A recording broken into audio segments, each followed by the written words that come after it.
नमो भगवते वासुदेवाय। 18वां अध्याय।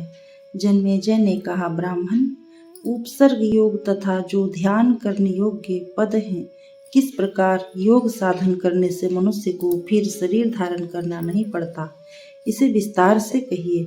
वैशंपायन जी ने कहा, राजन, जैसे तुम योगियों के अनेक प्रकार के सभी योग उपसर्गादिकों को पूछ रहे हो, वैसे बुद्धि युक्त मन से सुनो।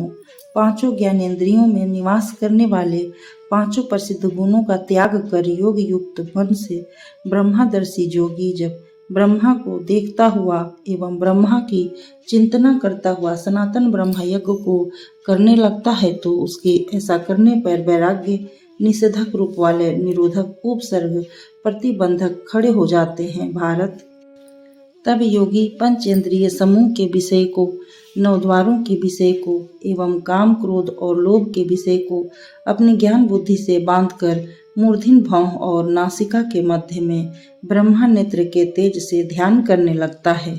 उस समय उसके सामने अत्यधिक धुआं उठने लगता है। तब पीले कांति वाले कबूतरों के समान वर्ण वाले शुद्ध वैदुर्य मणि जैसी प्रभाव वाले पद्मराग मणि के तुल्य आभा वाले स्फटिक मणि के तुल्य उज्जवल हाथियों के समान काले वीर बहुटियों के सदृश लाल चंद्रमा की किरणों एवं जल के तुल्य सफेद वर्ण वाले विविध रंगे धूम समूह, जो आकाश में इंद्रधनुष के समान बहुत वर्ण वाले धूमों का समूह वर्षाकालीन मेघों के समान इधर से उधर उड़ता दिखाई देता है। वे पंखों वाले पर्वतों के समान आकाश में घिर जाते हैं। फिर उन धूम वर्णों का समूह जल को धारण करने वाला मेघ होकर जल राशि की वर्षा कर वसुधा तल के अंदर सशरीर प्रवेश कर जाता है। यही सब योग सिद्धि के लक्षण हैं। इसके पश्चात सैकड़ों आवरणों से आवृत तथा परम योग से युक्त समर्थ महान मानसिक अग्नि भौं तथा नासिका के मध्य में जलने लगता है। उन लपटों से सैकड़ों हजारों अग्नि के कण युगांतकालीन अग्नि की भांति जलते हुए निकलने लगते हैं। मेघ की जितनी वर्षा की धाराएं निकलती है, उतनी ही अग्नि की लपटें भी निकलती है। फिर वे अग्नि की लपटें वर्षा की धाराओं के साथ मिलकर विशाल वसुधा तल के अंदर विलीन हो जाती है। फिर जल एवं अग्नि के श्वेत एवं लोहित वर्ण से युक्त होते हुए योगी के मूर्धन्य में महान वायु झकोरने लगता है, जो दिव्य सिद्ध गुणों से उत्पन्न होने के कारण स्थूल नहीं बल्कि सूक्ष्म होता है, क्योंकि प्राण सूत्रात्मा का प्रकाशक होता है। कारण कि वह स्थूल आकाश भी पिता है और वह अत्यधिक बलशाली है, क्योंकि उसमें संपूर्ण ब्रह्मांड का भेदन करने की शक्ति होती है। योगी की प्रेरणा से अग्नि, वायु, जल, भूमि नामक धातु अलग अलग सैकड़ों और हजारों मूर्तियां का निर्माण करके स्थित होते हैं। राजन, तब वे भूतिभूत सभी धातुएं ब्रह्मा की प्रेरणा से समूह में मिलकर बीजभूत को समानता को प्राप्त हो जाती है और ब्रह्मा नेत्रों के मध्य में धारण का विषय है। वह सूक्ष्म और विराट दोनों है। पुरुषोत्तम ने स्वयं सूक्ष्म तथा विराट दोनों के तुल्य ब्रह्मा योगियों की रचना की है। वही भगवान विष्णु व्यक्त व अव्यक्त सनातन एवं संपूर्ण विद्याओं के आधार और प्रलय काल आने पर प्रलय करने वाले हैं। भौहों और नासिका के मध्य भाग में सूत्रात्मा रूप से स्थित हुए उस योगी में प्रभु की प्रेरणा से सुख दुख का अनुभव करने वाले अन्य समस्त जीव प्रवेश कर जाते हैं। ईश्वर की समता को प्राप्त पार्थिव मूर्तियां धरनी का भेदन कर अर्थात स्थूल शरीर को त्याग कर सूक्ष्म रूप से दसों दिशाओं में प्राप्त होकर सभी बातों को जानना प्रारंभ कर देती है। इसलिए इस अवस्था को पाकर योगी सर्वात्मा हो सभी की तरह बातों का जानकार हो जाता है। ब्रह्मा के द्वारा निर्मित ये सभी पार्थिव ऋषि प्रलय को प्राप्त होकर विनष्ट हो पृथ्वी में मिल जाते हैं। कर्म के क्षय हो जाने से वे कर्म बंधन से मुक्त हो जाते हैं और कर्म क्षय होने पर विमुक्त हुए वे इंद्रियों के बंधन से भी छूट जाते हैं। कर्म से विमुक्त ईश्वरीय प्रकृति को जाते हैं और जो अज्ञानतावश कर्म को जानने वाले हैं, वे कर्म के कारण धूम क्षय हो जाते हैं, यदि वे अग्नि गर्भ एवं तपोमय है, अन्यथा नहीं। जिस कर्म से तंतु की भांति आच्छन्न भाव पुनः प्राप्त होता है, तब वे पहले के तपस्वी आकाश आदि क्रम से धूम धूम से मेघ, मेघ से निर्मल जल बनकर पृथ्वी पर आते हैं और फिर फल से रस बनता है। इससे शरीरधारियों की प्राण सहित उत्पत्ति होती है। जो सनातन ब्रह्मा है उन्हीं से तन्मय रस उत्पन्न होता है। इसलिए तपस्या करने से थके हुए सत्यव्रत परायण ब्राह्मण लोग बहुत से कारांतरों से ब्रह्मा को ही इसमें प्रधान कारण मानते हैं। भारत वही ब्रह्म व्यक्त होकर भी अपने स्वभाव से व्यक्तित्व को प्राप्त होकर माया के साथ सभी प्राणियों के अंतःकरण में स्थित होकर विचरण करता रहता है। राजन, कर्म व कर्ता दोनों अन्यान्य विषय में स्थित रहने तथा अनेक प्रकार के होने से साधारण मनुष्यों को नेत्रों से दिखाई नहीं पड़ते। तपस्या के द्वारा पापों को भस्म करने वाले ब्रह्मवादी एवं ज्ञानियों के द्वारा ज्ञान चक्षुओं से देखे जाते हैं। वे ब्रह्मा ज्ञानी भ्रू के मध्य से मेघ से निकले सूर्य की भांति किरणों से व्याप्त ब्रह्मा को नेत्रों से उपलब्ध करते हैं। कुरुनंदन, निद्वंद एवं बंधन से रहित योगी लोक में पक्षी की भांति विचरण करते हुए योग धर्म के द्वारा शीघ्र ही फल स्वरूप ब्रह्मा को पा जाते हैं। वह ब्रह्मवेत्ता पुरुष सृष्टि एवं संहार के समय सैकड़ों बार अपने सभी प्राणियों की उत्पत्ति करते हुए उन्हें ऐश्वर्य प्रदान करता है, फिर उनका संहार कर देता है। जो वेत्ता पुरुष प्राणियों को योग आदि कर्म का सुख प्रदान करता है, इसमें लेश मात्र संदेह नहीं है। वह धर्म का पोषण करके संसार की रक्षा के लिए ऐसा करता है। 12,000 दिव्य वर्षों का एक चतुर्युग होता है। हजारों चतुर्युग का जो समय है इसी को ब्रह्मा युग कहा गया है, जो युगों में प्रधान कल्प कहा जाता है।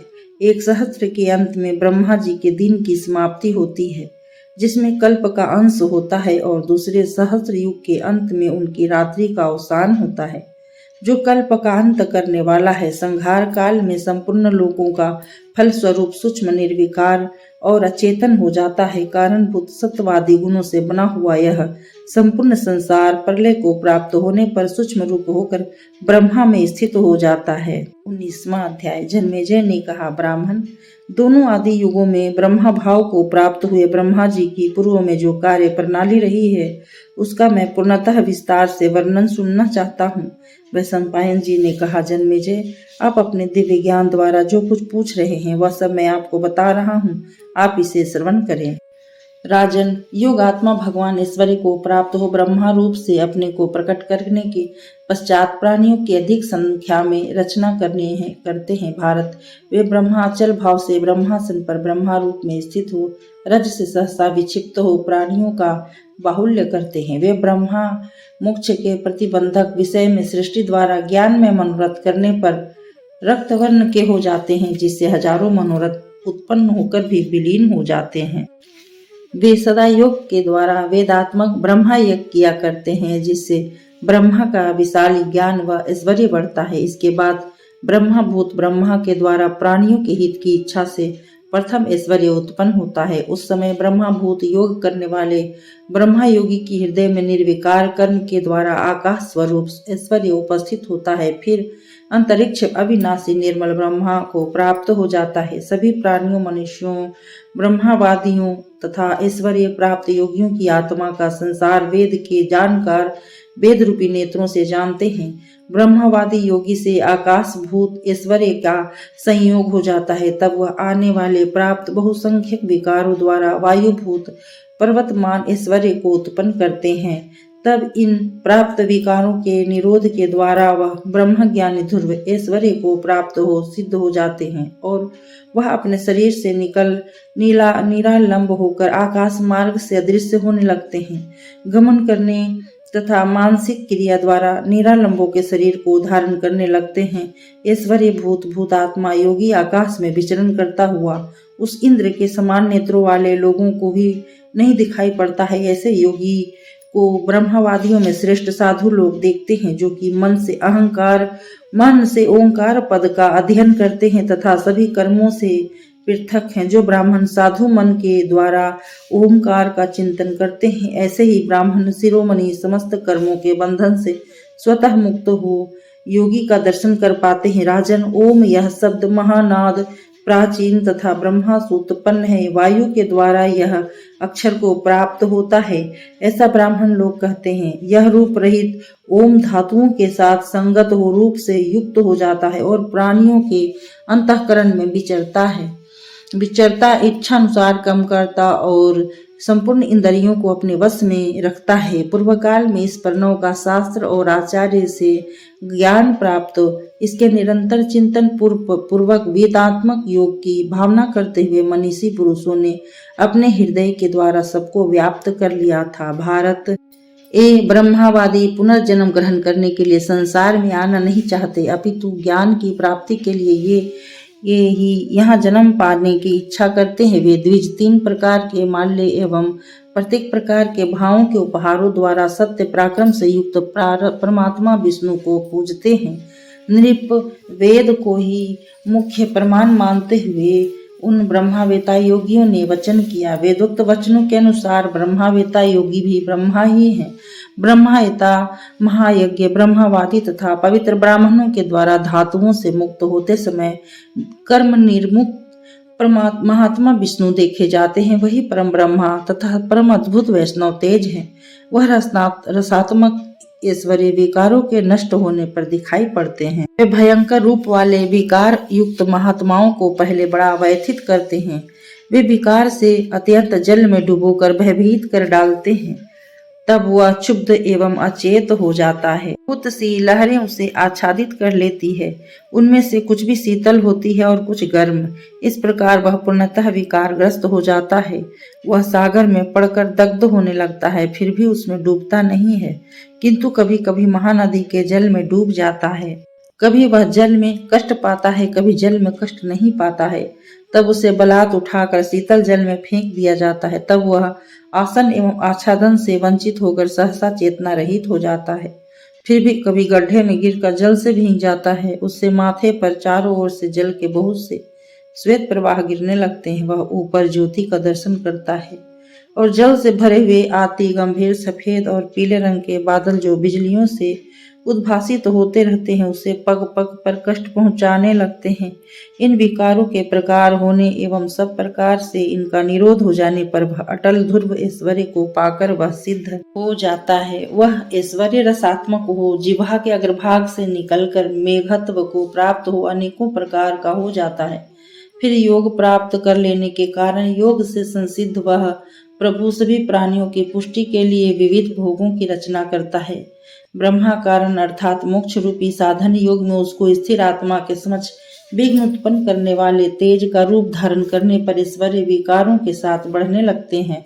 वे उग्र रूपों, विकृत रूपों, भयंकर रूपों एवं सुगंभीर रूपों वाले तथा पीले नेत्रों वाले मनुष्य के आकार से हाथ में दंड लेकर योगी को मारने लगते हैं और बार बार जम्हाई लेते हुए इस योगी के शरीर को भेदते हैं। फिर नेत्रों को निकालते हुए उसके भयंकर जिह्वा को खींचते हैं। फिर वे बहुत रूपों में परिणीत हो नृत्य करते हुए विशेष तृप्त करने के लिए गाने लगते हैं। इसके पश्चात वे सभी स्त्री होकर उसके कंठ में लिपट कर लटकने लगते हैं। वे बहुत रूपों से विघ्नों द्वारा योग भंग करने के लिए प्रलोभित करते हैं।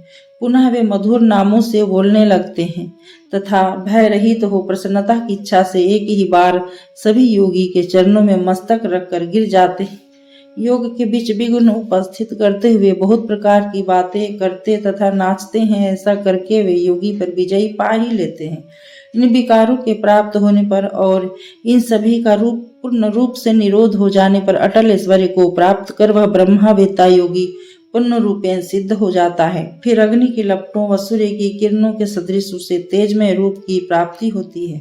अब तो उसके दिव्य शरीर से स्वयं तेजो बिंदु प्रकट होने लगती है। सम्यक प्रकार से आच्छादित योगी सूर्य और चंद्रमा की गति को प्राप्त कर निरंतर आकाश में विचरण करता हुआ नक्षत्र तथा तारागणों से सम्यक घिरा रहता है। इस योगी की चंद्र सूर्यात्मक दिव्य तथा उत्तम ज्योति मेघ मंडल के साथ निश्चित काल प्रवर्तक श्रेष्ठ चक्र की भांति लोक में चमकती रहती है। अर्धमास, पूर्णमास, ऋतु सन मस्तर क्षण लव मुहूर्त कला काष्ठा अहोरात्र प्रमाण निमेष तथा उन्मेष ताराओं की एवं विशेष करके ग्रहों की गतियों का रूप योगी ही बन जाता है। तब वे शीघ्र ही कांपते हुए निंदित हो जाते हैं और योग में लोभ रहित होने से उनका ऐश्वर्य टुकड़े टुकड़े हो जाते हैं। वे वसुधा तल पर बार बार वाक्य बाणों से झिझते हुए दुखी होते हैं। जब योगी प्राणियों के बहुत रूपों द्वारा अन्य भूतल वासियों के द्वारा उपस्थित किए गए विषयों में जुट जाता है तो वह शीघ्र संक्षेप से संसार में अवरुद्ध होकर लिया जाता है। इसके बाद पार्थिव ऐश्वर्य का उपभोग करता हुआ वह योगी पुरुष सभी ओर से मूर्तिमान पार्थिव धातुओं तथा विभिन्न आयुधों व छुरे की सी धार वाले हजारों खड्गों द्वारा मारा जाता है। फिर तीक्ष्ण मर्म भेदी बाणों से उसका भेदन होता है। इन पार्थिव का निरोध कर सभी ओर से निर्वृत्त हो जाने पर ध्रुव ऐश्वर्य को पाकर ब्रह्मावेता सिद्ध हो जाता है। फिर विकार से मुक्त हुई योगी के समान पार्थिव ऐश्वर्य प्रकट होते हैं। विकारों के प्रलय हो जाने पर जब योगी समाधि में प्रविष्ट होता है तो वह दिव्य गंधों को समयक प्रकार से सूंघकर दिव्य अर्थ वाली कथाओं को सुनता है। वह शरीर रहने तक दिव्य पुरुषों से भिन्न रहता है और शरीर का अंत होने पर सर्वात्म भाव को प्राप्त कर सबसे अभिन्न हो जाता है। तब वह योगी पुण्यात्माओं के अंतःकरण में भी प्रविष्ट हो जाता है। 20वां अध्याय। वैशंपायन जी ने कहा, जन्मेजय, तदंतर योग में संलग्न ब्रह्मा जी ने मन के द्वारा दूसरी धारणा को प्राप्त होकर विकार मुक्त अंतःकरण के द्वारा ब्रह्मा की प्राप्ति कराने वाले कर्म को आरंभ किया। ब्रह्मा जी ने मन से सभी अंगों को धारण कर संहसते हुए ब्रह्मा योग के द्वारा मन से प्रजाओं की सृष्टि की। ब्रह्मा जी ने अपने नेत्रों से रूप संपन्न अप्सराओं की सृष्टि की तथा नासिका के अग्रभाग से चित्र विचित्र वस्त्रों से सुसज्जित गंधर्वों को उत्पन्न किया। वे तुम्बरु आदि प्रमुख गंधर्व सब सैकड़ों हजारों की संख्या में उत्पन्न हुए। वे नाचने गाने में कुशल थे।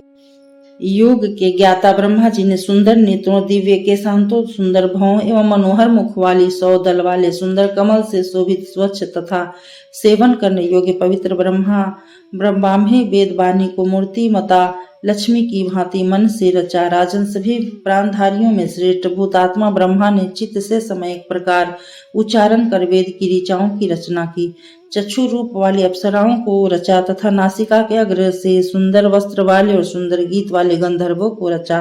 गंधर्वों के लिए संपूर्ण गंधर्व शास्त्र की रचना की और अन्य ब्राह्मणों को गाने के लिए ब्रह्मा को कहने वाले सामवेद की रचना की। गति वाले तथा स्थिर रहने वाले प्राणियों की भांति उन्होंने अपने दोनों पैरों से की तथा सृष्टि को विस्तृत करने के लिए नर, किन्नर, यक्ष, पिशाच, सर्प, राक्षस, गज, सिंह, व्याघ्र, मृग एवं हजारों तीर्ण की जातियों व बहुत प्रकार के चौपाइयों की उन्होंने अपने पूर्व जन्म की आंतरिक वासनाओं के अनुसार उत्पत्ति की। मनुष्यों के पूर्व जन्म के कर्मानुसार प्राप्त हुए अदृष्ट को समझते हुए चतुर्मुख ब्रह्मा जी ने पूर्व में कहे गए चराचर जीवों की सृष्टि की और इस पृथ्वी पर ऐसे जीवों को उत्पन्न किया जो हाथ में लेकर खाते थे। प्रभु ने हाथों से कर्म की और मन से मंतव्य की रचना की।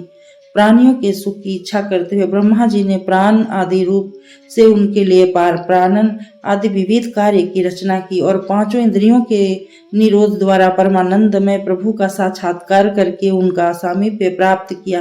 ब्रह्मा जी ने हृदय से गौओं की तथा बाहुओं से पक्षियों की रचना की और भी अनेकानेक जीवों की अलग अलग रचना की। उन्हीं के वेशों का धारण कर उन्होंने कि फिर सटकर्मों से युक्त ब्राह्मण वंश को विस्तृत करने वाले तेज से चमकते हुए दिव्य अंगीरा ऋषि को भावों के बीच से उत्पन्न किया। फिर महायोगी पितामह ने मस्तक के विग्रह से कलहप्रिय नारद तथा सनत कुमार को उत्पन्न किया। निरंतर रात्रि के स्वामी होने वाले ब्राह्मणों के राजा चंद्रमा को ब्रह्मा ने युवराज पद पर अभिषिक्त कर दिया। तब वे ग्रहों के साथ जगत को प्रकाशित करते हुए आकाश के मध्य विचरने लगे। ब्रह्मा जी ने सिद्धि को प्राप्त हो शरीर के योग से तथा मन से स्थावर एवं जंगम सभी प्राणियों की रचना की। सभी प्राणियों के पितामह ब्रह्मा जी ने सैकड़ों प्रकार से पृथक पृथक प्राणियों के स्थानों और योगों का निर्माण किया। यही सब ब्रह्ममय यज्ञ योग तथा सांख्य है। विज्ञान स्वभाव क्षेत्रज्ञ एकत्व नानात्व जन्म और मरण काल जहाँ काल का भी क्षय हो जाता है। वह ज्ञान और विज्ञान भी जानने योग्य है। 21वां अध्याय। जन्मेजय ने कहा, ब्राह्मण युगों में प्रथम होने वाले ब्रह्मा युग को मैंने आपसे सुना। अब मैं उपाय जानने वाले ब्रह्म महापुरुषों द्वारा कहे गए यज्ञों से सुशोभित एवं बहुसंख्यक नियमों से संपन्न क्षत्रिय युग का वर्णन संक्षिप्त रूप एवं विस्तार के साथ श्रवण करना चाहता हूँ। वैशंपायन जी ने कहा, जन्मेजय, यह युग यज्ञ कर्मों से पूजित, नाना प्रकार के दान धर्मों से सम्मानित एवं बहुसंख्यक प्रजाओं से सुशोभित होता है। ऐसे क्षत्रिय युग को मैं तुमसे कह रहा हूँ। शरीर त्याग के बाद अंगुष्ठ मात्र के रूप वाले विज्ञान सिद्ध महान मुनि निष्काम कर्म के द्वारा मोक्ष प्राप्त करने की विधि से सूर्य की किरणों के सहारे सूर्य मंडल का भेदन कर ब्रह्मलोक चले जाने के पश्चात भी यज्ञ आदि में प्रवृत्त होने पर और समाधि में अपरित होने पर भी वे नित्य ब्राह्मण परायण ब्राह्मण मुनि ब्रह्मा का संगम करने पुनः वापस आ जाते हैं। श्रुतियों से आवृत अतः पावन एवं ब्रह्मचर्य का आचरण किए ब्रह्मा ज्ञान से जगे हुए ब्रह्मलोक में स्थित ब्राह्मण सहस्त्र युग के अंत में प्रभाव के प्रलय होने पर अर्थात ब्रह्मा की आयु पूर्ण हो जाने पर समाहित चित्त तथा ज्ञान सिद्ध एवं धन संपन्न ब्राह्मण होकर उत्पन्न होते हैं। उन ब्राह्मणों में जो इंद्रियातीत योगात्मा तथा भगवान विष्णु के समान है, उन्हीं ब्राह्मणों में से एक ब्रह्मपुत्र प्रजापति दक्ष हुए, जो इंद्रियों एवं उनके विषयों से असंग रहकर योग द्वारा हृदय से बहुसंख्यक प्रजाओं की रचना करने लगे। भगवान विष्णु को अपनी आत्मा मानने के कारण ही विष्णु स्वरूप कहे जाते हैं। इनके द्वारा ही अक्षर से सौम्य स्वभाव वाले ब्राह्मण, क्षर से क्षत्रिय, बंधु विकार से वैश्य तथा धूम विकार से शूद्रों का जन्म हुआ। इस प्रकार सृष्टि के विषयों में विचार करने वाले विष्णु स्वरूप ब्रह्मा जी ने श्वेत, लाल, पीले और नील वर्ण वाले विभिन्न धर्मों से ब्रह्म आदि वर्णों की सृष्टि की।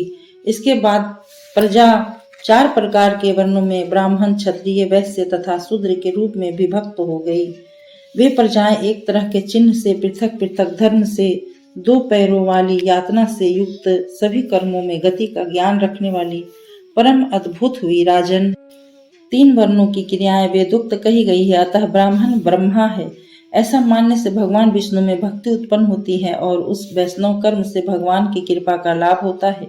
महायोगी विष्णु स्वरूपी ब्रह्मा प्राप्त ब्राह्मण की ज्ञान तेज के द्वारा उत्पन्न योग से कर्मांतर में पहुंचा हुआ दक्ष प्रजापति हो जाता है। इसलिए शिल्प कर्म और त्रैवेणी कर्मों किरकों की सेवा के लिए उत्पन्न शूद्र वैदिक कर्म के अधिकार से सर्वथा के लिए च्युत कर दिए गए हैं।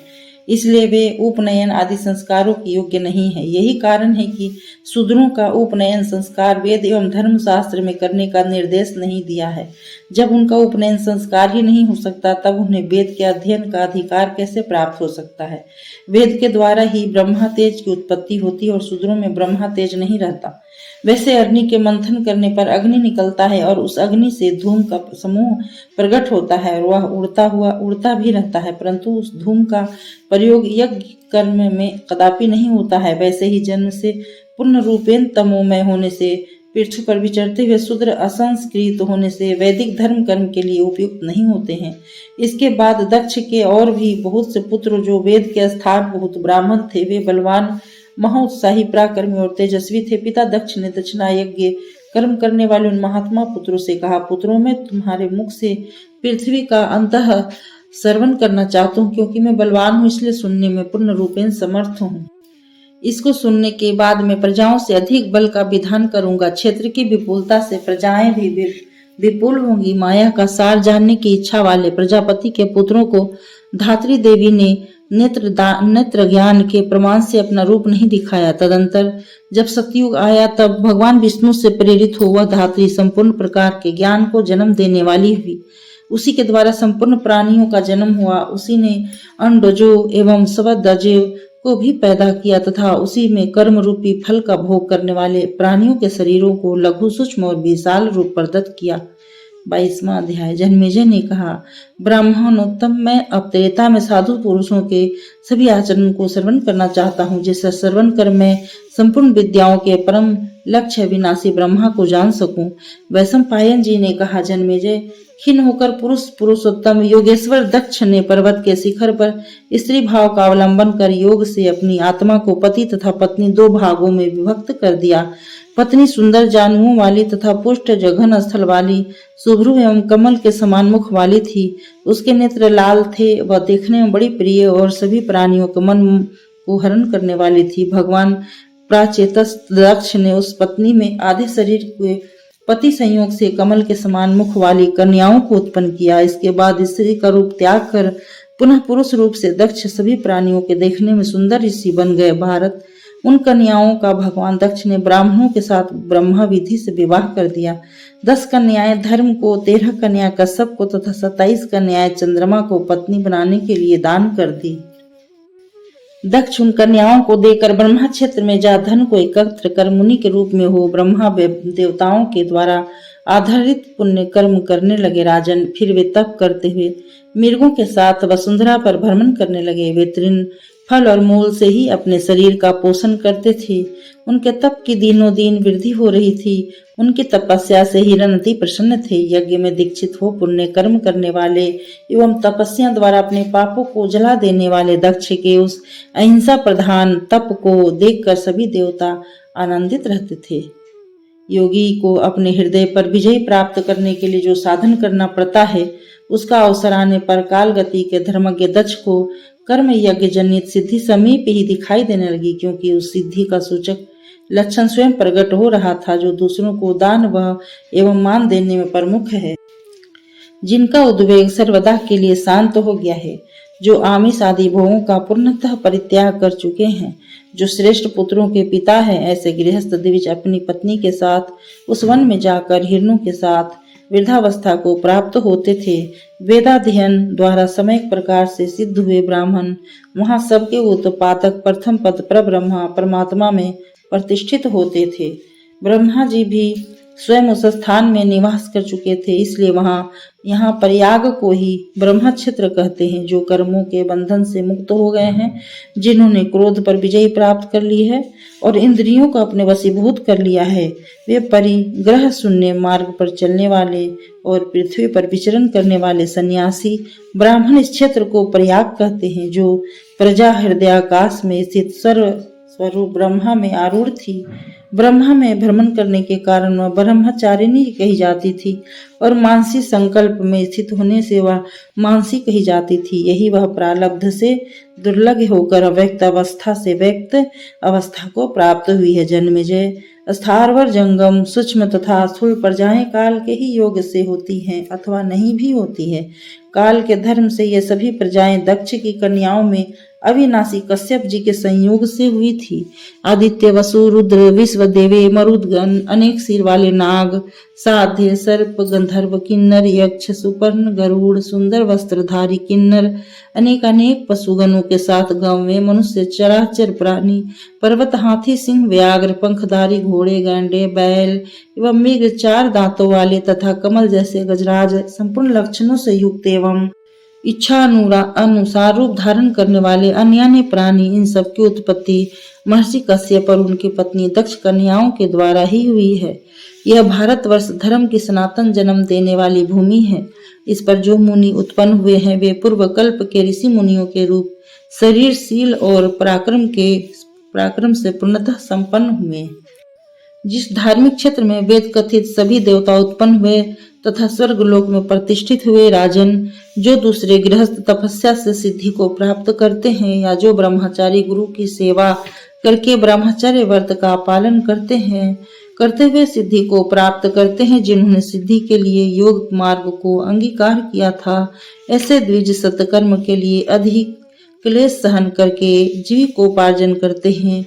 जो खेतों में गिरे हुए अन्न के दाने चुनकर जीवन निर्वाह करने के लिए प्रसिद्ध हैं और धर्मपत्नी के साथ रहकर कठोरता पूर्वक धर्म के पालन में लगे रहते हैं, इन सभी ने उत्तम व्रत का पालन किया है, इसलिए ये सभी आकाशचारी देवता कहलाते हैं।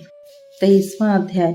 वैशंपायन जी ने कहा, जन्मेजय, मेरु पर्वत की पृष्ठभूमि पर जटा तथा मृग चर्म धारण कर क्रोध का परित्याग किए हुए जितेंद्रिय ब्राह्मण एकाग्रचित से पितामह ब्रह्मा को आचार्य मानकर बैठे थे।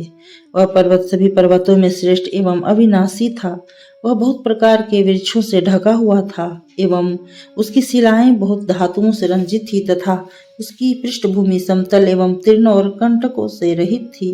ब्रह्मा का ज्ञान कराने वाले तीनों वेदों के 5 स्वरों से उस पर्वत शिखर की द्विगुण शोभा हो रही थी। तब ऐसे पर्वत के ऊपर नित्य मंत्र जाप रूपी यज्ञ में तल्लीन तथा हितकर व्रत में तत्पर सुसमाहित बन वाले सभी श्रेष्ठ ब्राह्मण एक ही अग्नि का अवलंबन कर मंत्र के अनुसार विभाग किए। वेद के पारगामी मुनियों ने अग्नि को 3 प्रकार से परिणीत किया था, इसलिए वे तत्व को प्राप्त हुए, क्योंकि एक अग्नि को 3 प्रकार से विभाजित किया जाता था। धर्म को जानने वाले जन्मेजय एक ही अग्नि मंत्रोक्त कार्यों की सिद्धि के लिए संस्था स्वधा रूप भविष्य के सेवन से महान होकर उचित रूप से प्रज्वलित होता है। वहां संपूर्ण प्राणियों द्वारा सम्मान को प्राप्त हुए भगवान दक्ष आए, जो ब्राह्मण हैं। उनके द्वारा ही ब्राह्मणों की सृष्टि की गई है। वे संपूर्ण भूतों के पितामह हैं। उनके हाथ में ढाल, तलवार, दंड और बाण थे। उन्होंने अपने सिर पर शिखा धारण कर रखी थी। उनका मुख कमल के सदृश कांतिमान था। वह क्रोध पर विजय प्राप्त करने वाले थे। जब ब्रह्मा पुष्कर तीर्थ में मेघा के साथ बैठकर यज्ञ करने लगे, तब अनगिनत ब्रह्मावादी मुनियों ने सामवेद के मंत्रों से उनका गान किया। उस यज्ञ में उसमें घृत, खीर, जौ, चावल आदि सब उत्तमोत्तम हविष्य, जिसका पूर्ण रूप से वेद में वर्णन किया गया है, ब्रह्मा जी के समीप प्रस्तुत किया गया।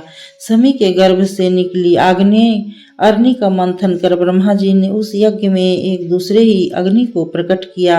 जैसे यज्ञ कर्म मंथन कर अग्नि को प्रकट किया जाता है, वैसे ही मानसिक यज्ञ में भी अविद्या रूपी अग्नि का मंथन कर उसमें छिपे हुए ईश्वर रूपी अग्नि को प्रकट किया जाता है। परंतु जैसे ब्रह्मा द्रव्यों का यज्ञ कर्म में विधान है, वैसा घृत आदि का विधान मानसिक यज्ञ में नहीं है।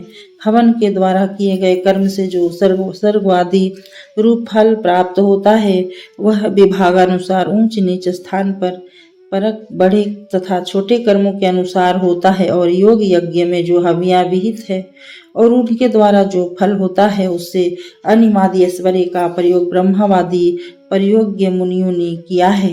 यह स्पष्ट है। ब्रह्मा रूप संपत्ति से मुक्त होकर 6 महीने तक ब्रह्मा संबंधी योग यज्ञ करने पर बृहस्पति ने चारों वेदों का पाठ किया।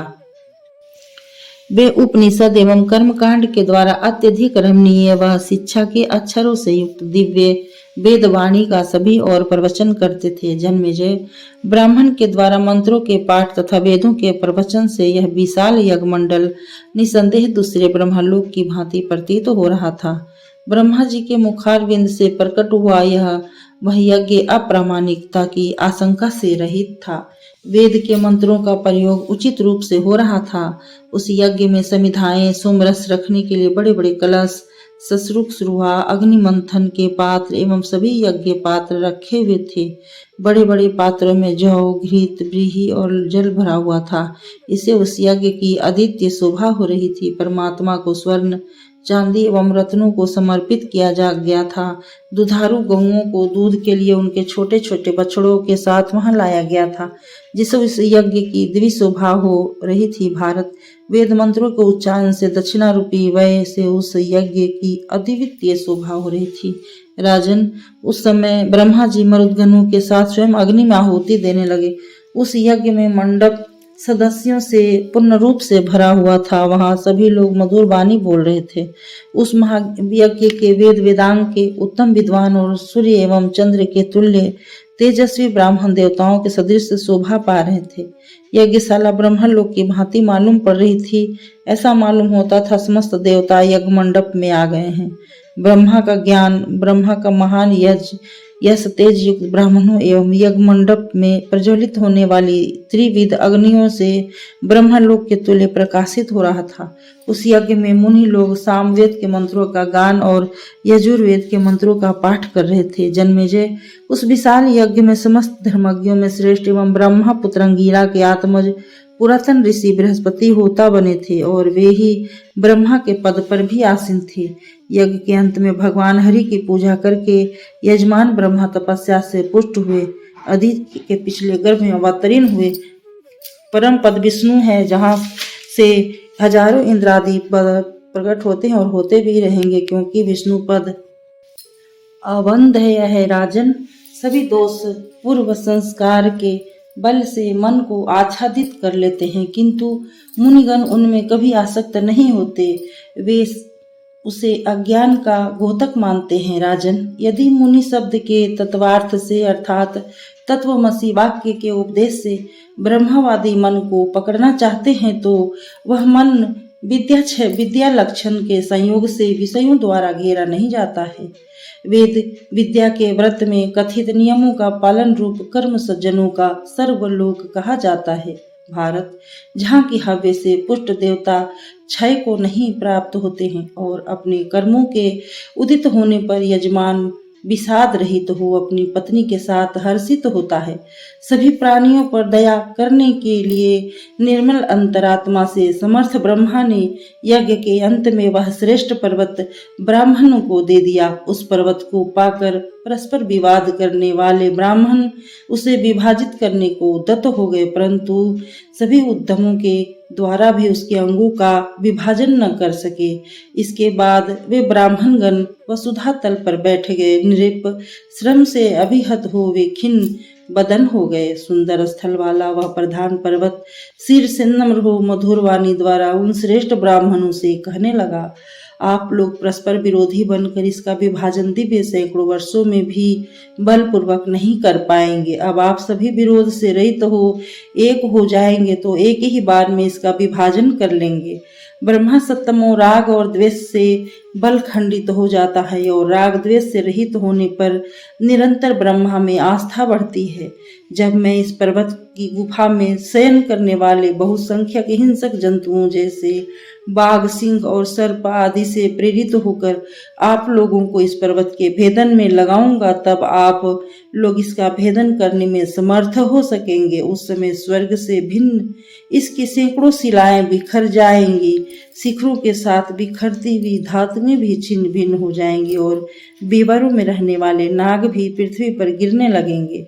पर्वतराज सुपार्श्व द्वारा कही गई उत्तम वाणी को ग्रहण कर वे सभी ब्राह्मण उस समय चुप हो गए। 24वां अध्याय। वैशंपायन जी ने कहा, जन्मेजय, उस समय गृहस्थ धर्म में रहने वाले ब्राह्मणों के द्वारा बलिदान तथा होम कर्म बढ़ने लगे। भारत, उसी समय से विष्णु आदि देवता तथा पूजनीय गुरु आदि पृथ्वी पर ब्रह्मवादी द्वारा पूजे जाने लगे। राजन, उसी समय वे उन ब्रह्मवादियों का निवास उसी ब्रह्मा सदन में होने लगा। जिस पर्वत के ऊपर तीर्ण तथा कंटक नहीं थे, वहाँ घृत एवं समिधा से युक्त पुण्य देश है, जहाँ तप की इच्छा वाले लोग ब्रह्मचर्य व्रत में स्थित रहकर भगवत क्रिया को सुलभता से होती देखकर निवास करते हैं। शुद्ध हृदय से गृहस्थ धर्म में निरत मनुष्य और यहाँ धर्म की आकांक्षा करने वाले सन्यासी भी जहाँ निवास करना चाहते हैं, वानप्रस्थ एवं कर्म फलों के द्वारा ईश्वर में रत समाहित चित्त वाले, क्रोध को जीतने वाले, अग्निहोत्र व्रत में निपुण ब्राह्मण श्रेष्ठ जहाँ वास करना चाहते हैं, दैव युक्त और कर्मयुक्त निर्वाह करने वाले, वल्कल वस्त्रधारी, नियम में तत्पर, इंद्रियों को संयमित रखने वाले श्रेष्ठ ब्राह्मण भी जहाँ निवास करना चाहते हैं, कठिन व्रत में स्थित रहकर ब्रह्मचर्य का आचरण करते हुए ब्रह्मचारी लोग भी जहाँ निवास करना चाहते हैं। राजन, पहले के ब्रह्मवादी मुनियों के द्वारा जो आचरित पुण्यमय सनातन वेद संस्कार है, उसे प्राप्त करने वाले महाज्ञानी लोग भी जहाँ रहना चाहते हैं, ऐसा वह ब्रह्मा सदन है। जो वेद का विद्वान नहीं है, वह गृह धर्म का त्याग न करे, न त्याग करने के मार्ग में आवे, न कठिन व्रतों का आचरण करे, न ही वह सब कुछ त्याग कर सन्यासी बने, अर्थात वेदों का अध्ययन कर और पुत्रों को उत्पन्न करे एवं शक्ति के अनुसार यजन पूजन करे, तब मोक्ष की इच्छा से संन्यास ग्रहण करे। भारत, जब तक साम, यजु, अथर्व व ऋग्वेद की ऋचाओं का प्रयत्न से अध्ययन न करे, तब तक गृह का त्याग कर संन्यास को न जाए।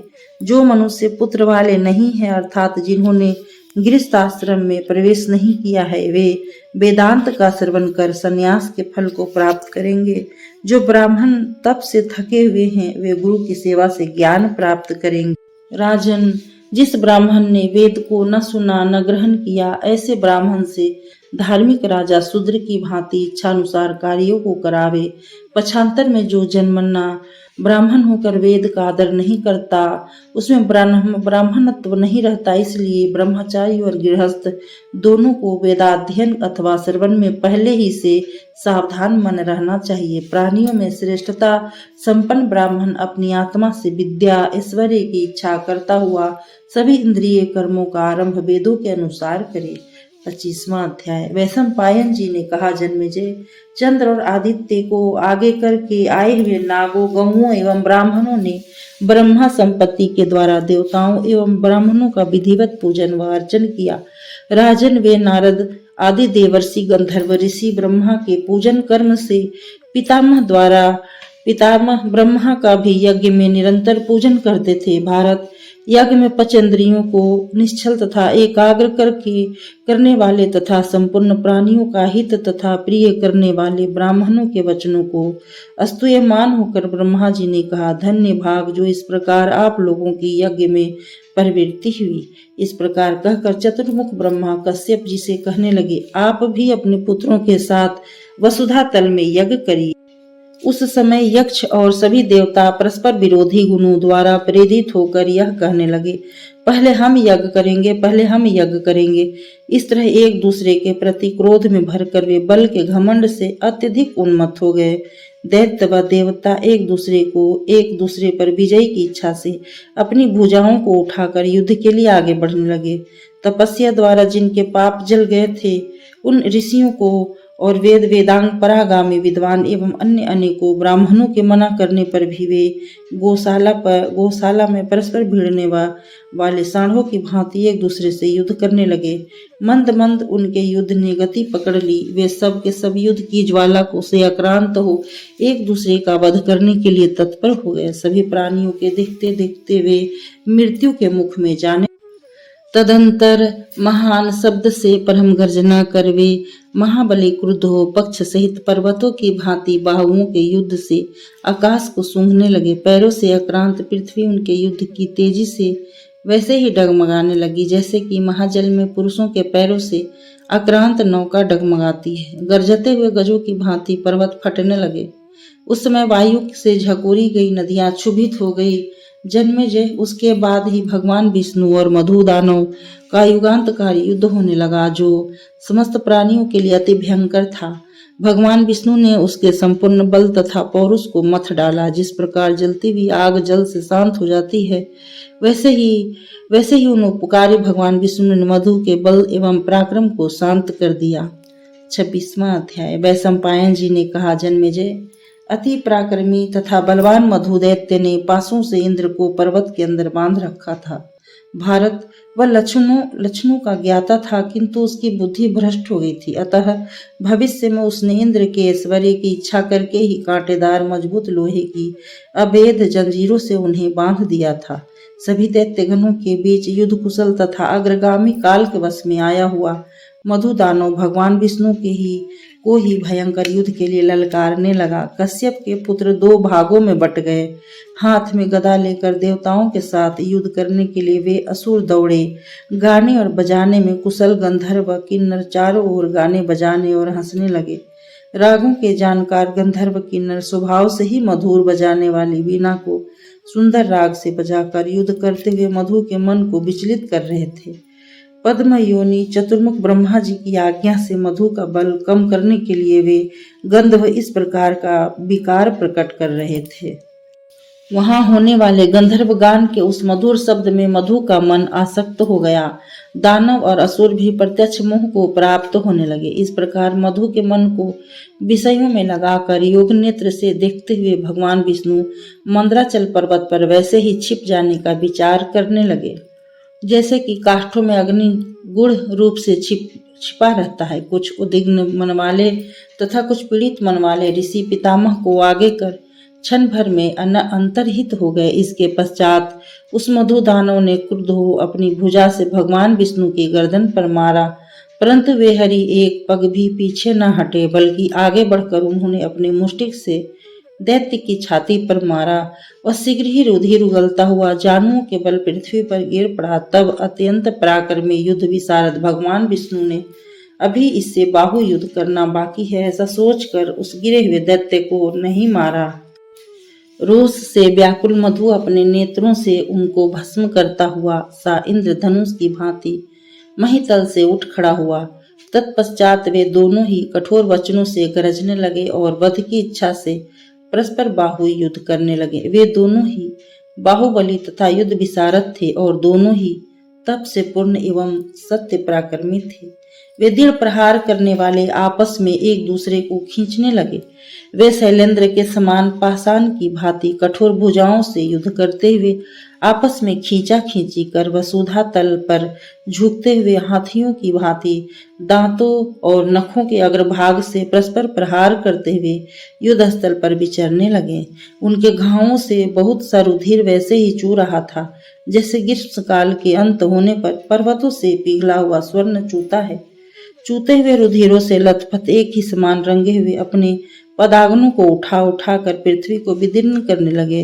वे दोनों वीर परस्पर अनेक प्रकार से आघात कर मांसाहारी पक्षी के समान पंख रूप बाहुओं से युद्ध कर रहे थे। इसी समय पुष्कर के आकाश में समस्त भूतों ने भगवान हरि से संबंध रखने वाली स्तुतियां सुनी जो उन सत्य महापराक्रमी भगवान में वास्तविक रूप से घटित हो रही थी। वे स्तुतियां सिद्धों के मुखार बिंद से निकली थी। यह शरीर तेज जल व इन धातुओं का यह रस रक्त मांस मेद अस्थि मज्जा एवं शुक्र इन 7 धातुओं का ही संयोग रूप है। यह चेतन से संयुक्त है, इसलिए यह सनातन ब्रह्मा है जो इंद्रियों से युक्त होकर जीव कहलाता है।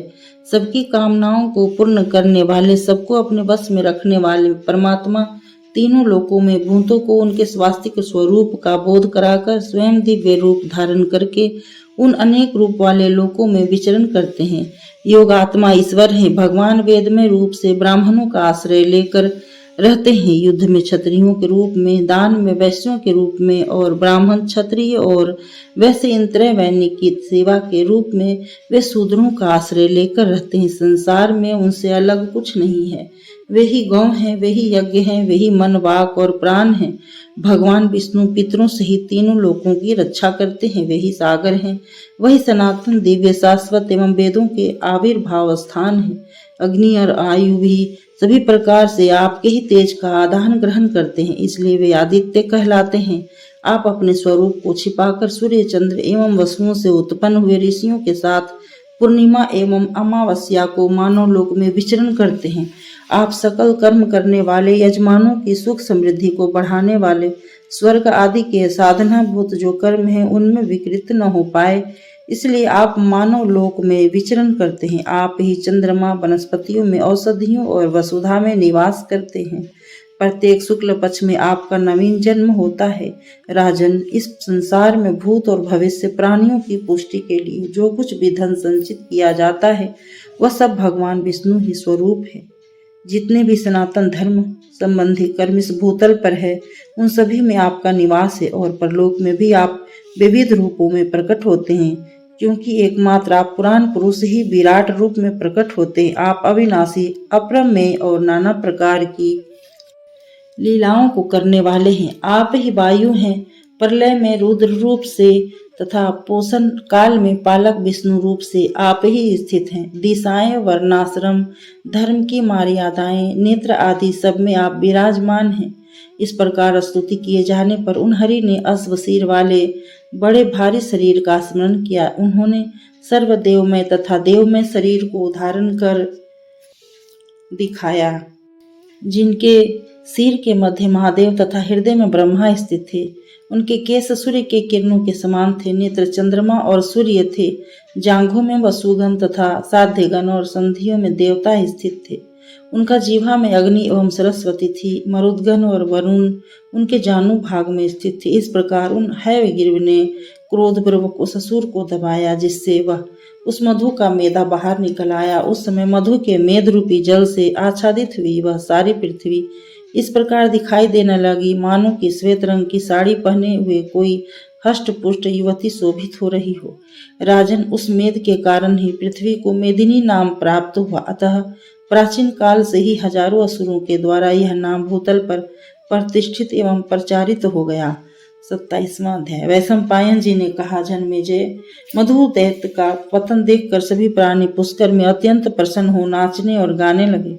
उस समय सभी को पुष्कर में प्रवेश अधिकार हो गया। पर्वतों में मुख्य सुंदर पार्श्व स्थल वाला मेरु पर्वत उस समय स्वर्णमय शिखरों से तथा रंग बिरंगे धातुओं से विष्णु की प्रस्थि लिखता हुआ सा शोभने लगा। धातुओं द्वारा समान भाव से सर्वत्र रंगे हुए पर्वत भी अपने ऊंचे ऊंचे शिखरों से बिजली युक्त मेघों की भांति शोभने लगे।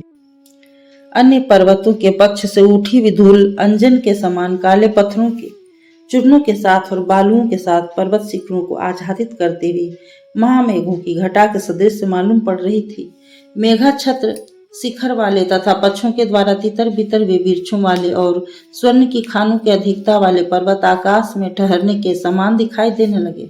स्वर्ण की धातु से चारों ओर रंगे हुए शिखर सहित पक्षों वाले कुछ नाग वायु वेग से उड़ते हुए पक्षियों को भयभीत करने लगे। स्फटिक मणियों से जड़ित स्वर्णमय पर्वत बहुत से सूर्यकांत तथा चंद्रकांत मणियों से युक्त निर्मल प्रतीत हो रहे थे। श्वेत धातुओं से अभिव्याप्त महान पर्वत हिमवान शोभा पा रहा था।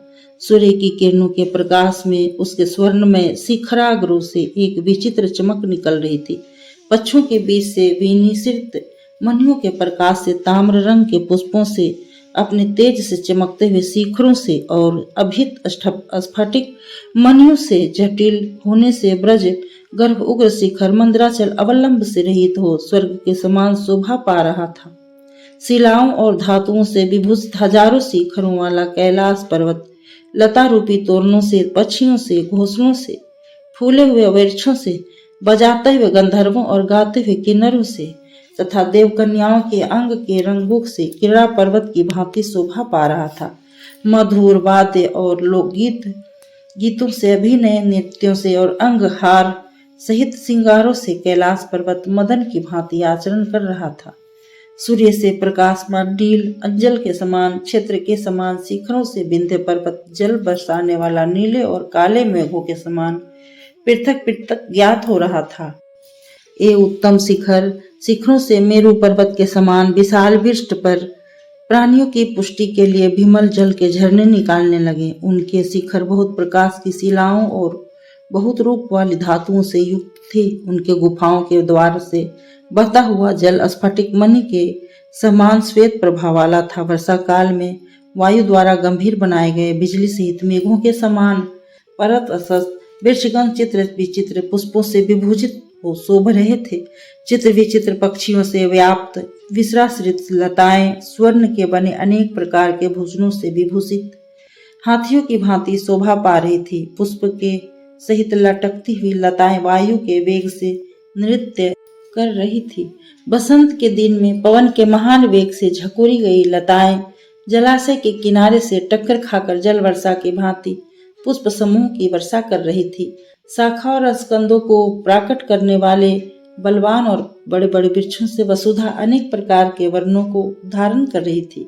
मधु के प्रेमी मधुकर और मधु के मत से मत पक्षीगण मानो बसंत ऋतु के आगमन की घोषणा करते हुए गीत गा रहे थे। मधुदानों को मारने वाले भगवान विष्णु ने एक मधुवाहिनी नामक नदी की रचना की, जो कई प्रकार के स्रोतों के भेद से युक्त थी, जिसके किनारे पर सुंदर तीर्थ थे और जिसमें बहुत सा जल भरा हुआ था, जिसमें अंगार के समान लाल बालू थे और जो मधु नामक तीर्थ से युक्त मनोरम थी, जो विमल जल राशि से पूर्ण हो पुष्प समूह को बहा रही थी। ब्रह्मा जी के वाक्य से प्रेरित हो उसने पुष्कर में प्रवेश किया। अब तो ब्रह्मा तंत्र से भी ऋषि भी उसके पीछे पीछे चल दिए। तत्पश्चात यज्ञ प्रारंभ होने पर ब्रह्मा जी के वाक्य से प्रेरित हो सबका पोषण करने वाली नदी कपिला गौ का रूप धारण कर मीठा दूध देने लगी। सिर पृथ्वीभूत हो समय सभी पदार्थों को धारण करने के लिए मही को प्राप्त हो गया। जिस शुद्ध शाश्वत और परम अद्भुत लोक को योगी लोग सेते हैं, वह लोक सरस्वती के तट पर ब्रह्मा क्षेत्र के तम को नाश करने वाला उत्पन्न हुआ। उसी मार्ग से मेरु तीर्थ का अतिक्रमण कर पुष्कर में जाया जाता है। संसार के धर्म का ज्ञान रखने वाली सुंदर रूप वाली माया तप युक्त चित्र से स्वर्ण के समान चमकने वाली ब्रह्मा के रूप से ढकी हुई उस माया के संसार जाल से उन्मुक्त होना महान पर्वत का भेदन करना है, क्योंकि उसके अहंकार रूप पर्वत के गंभीर द्वार है, वह गुणों के द्वारा जीवित है, वह सुचित्रा सुवर्णों से शोभित है। अहंकार उत्थान में कारण जो मूल ज्ञान पुष्कर रूप है, जो जगत शिल्पी ईश्वर से व्याप्त है। राजन, जैसे मेरू का रूप 5 प्रकार की धातुओं से ढका है, वैसे चेतना से ढका अहंकार अद्भुत रूप से दिखाई देने वाला है।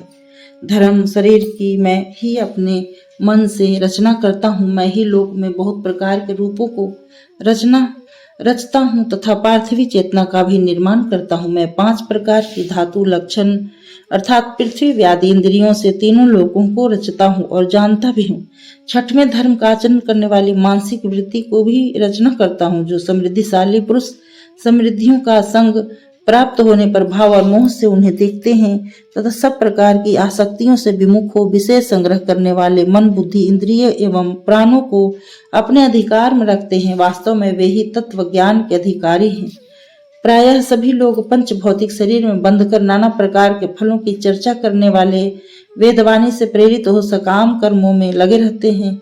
इसलिए कोई भी मन से इच्छानुसार रूप धारण करने वाले मुझ परमात्मा को प्राप्त नहीं कर पाते। इच्छानुकूल अवतारों को धारण करने वाले हरि को जो ध्यान करते हैं, वे तप के द्वारा अपने पापों को भस्म कर मुझ अव्यक्त को देखते हैं। और जो मनुष्य धर्म के मार्ग में स्थित हो मुझ पर निर्भर रहते हैं, वे गत पाप वाले एवं शरीर पर विजयी करने वाले संत ही मुझको देखते हैं। मेरु के पृष्ठ पर अर्थात भ्रू के मध्य भाग में जो ऊंचा पर्वत है, उस पर योग द्वारा आरूढ़ होकर जो अविद्या के साथ युद्ध करते हुए मनोवेगी पुरुष प्राण त्यागने के पश्चात सुनिर्मल हो नंदनवन तथा महान काम्य वन को प्राप्त कर अप्सराओं के साथ विहार करते हैं। मेरे भक्त इस ब्रह्मा विद्या को प्राप्त कर बहुत प्रकार के किए व्रतों के द्वारा इस पुष्कर में मेरा ध्यान करते हैं, शरीर का त्याग करते हैं। शरीर का त्याग करेंगे, इस प्रकार सिद्धि प्राप्त कर वे योगी पुरुष सुखपूर्वक इस लोक अथवा परलोक में गमनागमन कर सकते हैं अथवा विविध इच्छाओं के अनुसार विषयों का सेवन कर सकते हैं। जब समाहित चित्त वाले योगी तप से सिद्ध हुए प्रभाव दिखाने लगते हैं, तब तीनों लोकों में विख्यात गौरी देवी दर्शन देती हैं, जो तीनों लोकों में सिद्धा के नाम से प्रसिद्ध है। तब 6 प्रकार के ज्ञान संधियों के साथ साथ वे योगी पुरुष आरंभ रहित हो धातु के बंधनों से निर्मुक्त हो सकते हैं। दान करने से बंधन मुक्त हुआ जाता है। जिस प्रकार से कोई अपराधी राजा को सहस्त्र गुना कर देकर उस कर दान के फल से राजा की प्रसन्नता को प्राप्त कर अपराध से मुक्त हो जाता है, उसी प्रकार धर्मा के पुरुष सर्वत्र ही ब्राह्मणों को सम्मान करके तथा शुद्ध भाव से निष्काम कर्म का अनुष्ठान एवं दान कर्म करके अपने सभी पूर्वजों के साथ ब्रह्मलोक में जाकर दुख का अंत करने वाले अच्छे फल को प्राप्त कर लेते हैं। जिन यजमानों और ऋत्विजों का ब्राह्मणों से परिपूर्ण हुए यज्ञ में सानिध्य होता है, वे यजमान आदि बारंबार बहुत से यज्ञों में अवमृत स्थान करके पुनः पूर्वोक्त फल प्राप्त कर लेते हैं। जन्मेजय, आप दान एवं यज्ञ की संपत्ति को जिस प्रकार मेरे सामने स्थित समझते हैं, उसी प्रकार पूर्वोक्त ब्रह्मा विद्या को भी यदि आप मुझ तपोधन के समीप मेरे सामने उपस्थित मानते हो, तो अब ऐसा मत कर मानिएगा, क्योंकि वे ब्रह्मा विद्या समस्त प्राणियों पर अनुग्रह करने के लिए हृदय से सदैव धर्म का आचरण करती है। वास्तव में यह आत्मा अबाधित सत्य है, किंतु जिन्हें विद्या का ज्ञान नहीं है, ऐसे पुरुष इससे बहुत दूर हो जाते हैं, इसमें संदेह नहीं है। निष्काम धर्म का आचरण करने वाले पुरुष के द्वारा किया हुआ धर्म कभी निष्फल नहीं होता, क्योंकि जिस धर्म को वह कर रहा है वह तो निष्काम है, अर्थात वह कामना के वशीभूत होकर धर्म नहीं कर रहा है।